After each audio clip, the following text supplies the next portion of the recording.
Hello दोस्तों, नमस्कार। स्वागत है आप सभी का एग्जाम प्लस के ऑनलाइन प्लेटफॉर्म पर। हमारे सभी साथियों का वेलकम है, स्वागत है।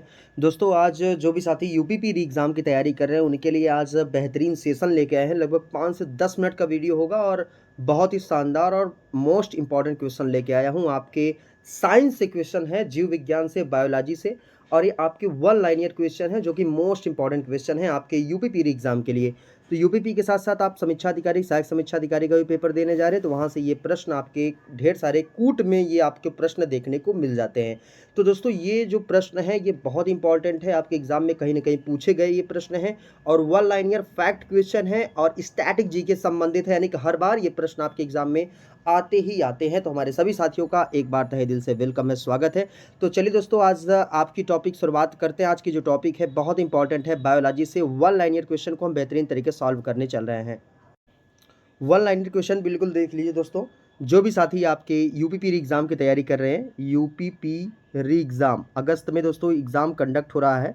तो हम कुछ असुविधाओं से लैस है, लेकिन कोशिश यही है कि जो हैंड रिटेन नोट्स है वो आपको सामने दे दूं, जिससे कि आपकी चीज़ें तैयार हो जाए। ठीक है, तो चलिए देखिए, पहला ही प्रश्न आपकी स्क्रीन के सामने आ चुका है और बिल्कुल रट डालिएगा, नोट्स बनाते चलिएगा। ऐसे थोड़े थोड़े वीडियो हम आपको देते रहेंगे एग्ज़ाम तक। और दोस्तों, मैं आपको सारे के सारे प्रश्न दिखाऊंगा जब आप एग्ज़ाम दे के आएंगे। ठीक है, तो चलिए देखिए, आपका दे रहा है आपका पहला ही प्रश्न आपसे क्या कह रहा है भाई, आइए थोड़ा सा देख लेते हैं।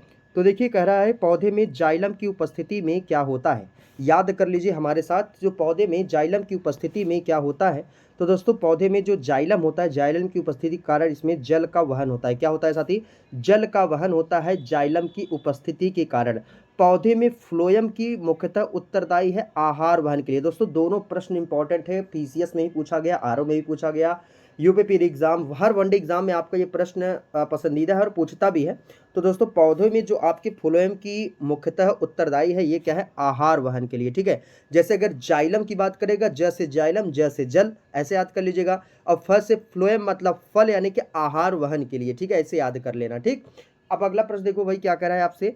तीसरा वाला कह रहा है संवहनी पौधों में पानी ऊपर किससे जाता है।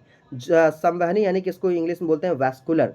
जो वैस्कुलर प्लांट होते हैं, इसमें पानी ऊपर किससे जाता है। तो दोस्तों, ये आपकी जाइलम के द्वारा जाता है। जाइलम आप समझ गए ना, जल की वहन की बात है, ये आप याद कर लेना। तो ये संवहनी पौधों में पानी ऊपर ये आपका जाता है जाइलम के द्वारा। ठीक है, अगला प्रश्न देखिए क्या कह रहा है मेरे भाई। नेक्स्ट क्वेश्चन देखिए आपसे क्या कह रहा है। ये कह रहा है कि क्रिकेट का बल्ला बनाने के लिए किस लकड़ी का प्रयोग किया जाता है। बहुत इंपॉर्टेंट है, जो क्रिकेट का बल्ला है उसको बनाने के लिए किस लकड़ी का प्रयोग आपका किया जाता है। तो सैलिकस परप्यूरिया, याद कर लेना मेरे भाई, नाम ऐसे हैं। सैलिकस परप्यूरिया एक लकड़ी है, इस लकड़ी का प्रयोग करके क्रिकेट का बल्ला बनाया जाता है। ठीक है, तो ये आप याद रखिएगा। अगला प्रश्न देखिए, नेक्स्ट क्वेश्चन आपसे मेरे साथी क्या कह रहा है। सारे के सारे इंपॉर्टेंट है, लिखते चलिएगा। ठीक है, नोट्स बना लीजिए, क्वेश्चन कहीं से बाहर नहीं जाएगा। सारे के सारे हम नोट्स आपके लिए ही बना रहे हैं, जिससे कि आप बेहतर तरीके से एग्जाम में क्वेश्चन कर पाए। ठीक है, तो देखिए क्या कह रहा है कि अफीम प्राप्त किया जाता है। जो दोस्तों अफीम प्राप्त किया जाता है, ये किससे किया जाता है? ऑप्शन में आपके जरूर से जरूर देगा।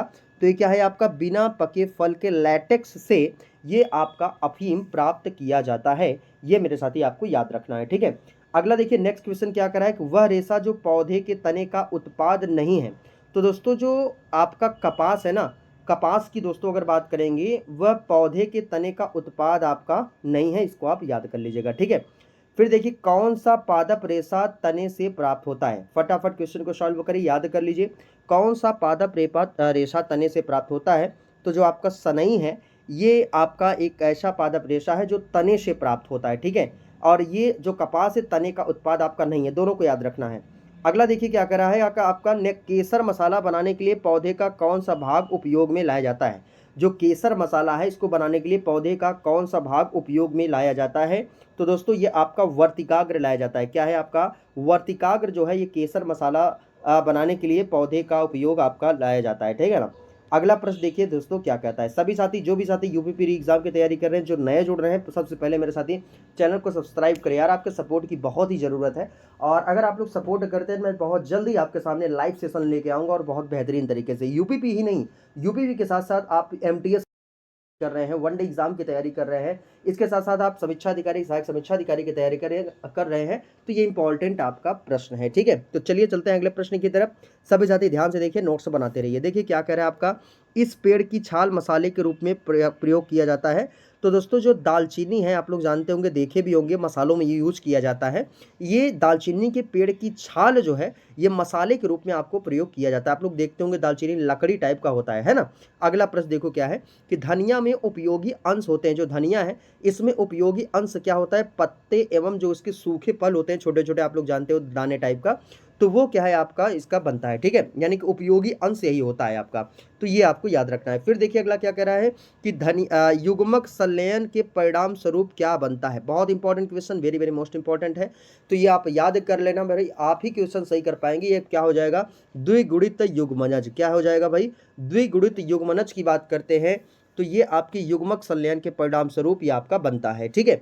अगला प्रश्न देखिए मेरे भाई क्या कह रहा है, नेक्स्ट क्वेश्चन देखिएगा, स्क्रीनशॉट ले लीजिए, लिखते रहिए, ठीक है? अगला प्रश्न देखिए, नेक्स्ट क्वेश्चन दोस्तों आपसे क्या कह रहा है? कह रहा है भाई, निषेचन के बिना अंडे में भ्रूण का बनना क्या कहलाता है? निषेचन के बिना अंडे में भ्रूण का बनना क्या कहलाता है? तो दोस्तों इसे क्या कहते हैं? अनिषेक जनन कहा जाता है। क्या कहा जाता है मेरे साथी? अनिषेक जनन कहा जाता है। ये आपको याद रख लेना है, ठीक है? फिर नेक्स्ट क्वेश्चन देखिए क्या कर रहा है कि पुष्पी पादपों के बीज किससे निर्मित होते हैं? जो पुष्पी पादपों के बीज है, ये किससे निर्मित होते हैं? एक बार फिर से प्रश्न को पढ़िएगा। ये कह रहा है पुष्पी पादपों के बीज किससे निर्मित होते हैं? तो दोस्तों ये आपके बीज पत्र से निर्मित होते हैं, ये आपको याद रख लेना है, ठीक है? अगला प्रश्न देखिए दोस्तों क्या कह रहा है कि पक्षियों द्वारा की जाने वाली परागण की प्रक्रिया को किस नाम से जाना जाता है? तो पक्षियों द्वारा की जाने वाली परागण की प्रक्रिया को आर्निथोफिली कहा जाता है। रट ले जा मेरे भाई, सारे के सारे इंपॉर्टेंट फैक्ट है ये। किसे क्या कहा जाता है? आर्निथोफिली कहा जाता है, ये आपको याद रख लेना है, ठीक है? अगला प्रश्न देखो मेरे भाई, आपके लिए बहुत ही शानदार शानदार प्रश्न लेके आए, बस आपको देखते चलना है। अभी और ढेर सारे पार्ट आएंगे, बस कल का थोड़ा सा इंतजार करिएगा। देखिए क्या करें, हवा के परागण यानी कि पॉलिनेशन को क्या कहा जाता है? जो आपका विंड है, विंड के पॉलिनेशन को क्या कहा जाता है? हवा के परागण को क्या कहा जाता है? तो इसे एनिमोफिली कहते हैं। क्या कहते हैं मेरे साथी? एनिमोफिली इसको कहा जाता है, ये आपको याद रख लेना है, ठीक है? इसके बाद देखना मेरे साथी क्या कह रहा है, फूल गोभी के पौधे का उपयोगी भाग कौन सा है? बहुत इंपॉर्टेंट है, ये आप याद रखना, प्रश्न पूछा गया है। सारे के सारे प्रश्न री एग्जाम यानी कि इससे पहले पूछे गए प्रश्न, वही प्रश्नों की श्रृंखला आपके सामने है, ठीक है? जो हर बार पूछे जाते हैं। इसका नाम क्या है आपका? ताजा पुष्प समूह। आप लोग देखते होंगे दोस्तों, जो आपका फूल गोभी, इसके पुष्प को ही तो आप लोग खाते हैं, ऊपर वाला भाग ताजा पुष्प समूह, ये आपका उपयोगी भाग आपका माना जाता है। इसके बाद देखिए क्या करा है, उभयलिंगी फूलों से संबंधित है। जो आपके उभयलिंगी फूल है, ये आप किससे संबंधित है? तो इससे किससे संबंधित है मेरे भाई? तो इसमें देखिए कह रहा है उभयलिंगी फूलों से संबंधित है। तो देखिए उभयलिंगी फूलों से संबंधित क्या है? उनमें पुंकेसर और अंडप दोनों होते हैं, समझ रहे हैं ना? जो उभयलिंगी फूल है, ये आपका किससे संबंधित है? ऑप्शन में आपको देखा, आंख बंद करके केवल यही रटे रहना, याद रखे रहना, सही कर जाएंगे। इस उनमें पुंकेसर और अंडप, इसमें दोस्तों दोनों होते हैं और इसीलिए इससे संबंधित है, ठीक है? अगला प्रश्न देखिए दोस्तों क्या कर रहा है, नेक्स्ट क्वेश्चन देखिए, जीवन चक्र की दृष्टि से, थोड़ा ध्यान से देखना। ये कह रहा है जीवन चक्र की दृष्टि से पौधे का सबसे महत्वपूर्ण अंग कौन सा है? तो जीवन चक्र की दृष्टि से पौधे का सबसे महत्वपूर्ण अंग दोस्तों क्या कहलाता है? आपका पुष्प कहलाता है। क्या कहलाता है? पुष्प कहलाता है, ठीक है? अगला प्रश्न देखिए क्या करा है कि पादप ऊपर चढ़ते हैं। जो पादप है, ये आपका ऊपर चढ़ते हैं, किसके द्वारा चढ़ते हैं मेरे भाई? ये आपके पादप, तो भैया आपके प्रतान के द्वारा। किसके द्वारा? प्रतान के द्वारा ये आपके ऊपर चढ़ते हैं पादम, ये, ठीक है? ये आपको याद रख लेना है, इंपॉर्टेंट फैक्ट है आपके एग्जाम में दोस्तों, ये प्रश्न पूछा गया है, ठीक है? तो ये आपको याद रख लेना, ये दोस्तों कर लीजिएगा, पादप है, ठीक है? पादप ऊपर चढ़ते हैं किसके द्वारा? प्रतान के द्वारा। तो ये रहे आपके मोस्ट इंपॉर्टेंट बायोलॉजी के, जीव विज्ञान के वन लाइनियर क्वेश्चन, और ये आपकी स्टैटिक से समझिएगा, यानी कि हर बार ये प्रश्न आपके पूछे जाते हैं, इसीलिए मैंने ये वीडियो आपको बना को दे दिया है। तो जो साथियों का यूपीपी एग्जाम होगा, एसएससी एमटीएस का एग्जाम होगा, सीपीओएसआई का एग्जाम होगा, आरओ समीक्षा अधिकारी का एग्जाम होगा, LT grade, GIC lecturer, super TET, Jharkhand TET की कोई भी अगर प्रतियोगी परीक्षा दे रहा है, तो ये रट के जाइएगा, यहाँ से प्रश्न आपके एग्जाम में कहीं ना कहीं मिलेगा जरूर, ठीक है दोस्तों? वीडियो कैसा लगा कमेंट बॉक्स में जरूर लिख के बताइएगा, और जो भी साथी नए जुड़ रहे हैं, चैनल को सब्सक्राइब जरूर से जरूर करिएगा। मिलते हैं नेक्स्ट वीडियो में आपके इसी चैनल पर, तब तक के लिए दोस्तों जय हिंद, जय भारत।